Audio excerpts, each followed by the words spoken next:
Daily காலையில் என்ன குழம்பு வைக்கிறதுங்கிறது ஒரே யோசனையாக இருக்கும். அதுவும் காலையில் இட்லி தோசை இது சுட்டுட்டோம்னா அதுக்கு தனியாக குழம்பு வைக்கணும்.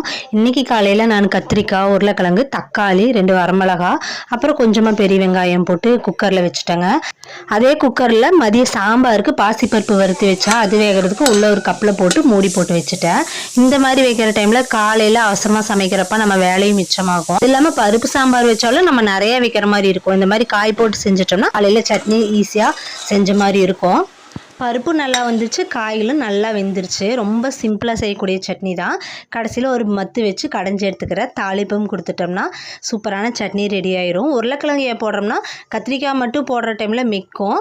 அதே மாதிரி நான் புளி போடலைங்க. காலையிலுக்கு மட்டும் செய்யறதுனால புளி போடல. மதியத்துக்கு வைக்கிற மாதிரி இருந்தால் இந்த கிளைமேட்டுக்கு கொஞ்சமாக புளி போட்டு வைக்குங்க. சிலருக்கு கேரட் பீன்ஸ் பொரியல் பண்ணியிருக்கேன் மதியத்துக்கு. எங்கள் வீட்டில் இட்லி தோசை காலையில் சாப்பிட மாட்டார், சோறு தான். சாம்பார் ரெடி பண்ணியாச்சு. பிடிச்சிருந்தா சப்ஸ்கிரைப் பண்ணுங்கள். தேங்க்யூ.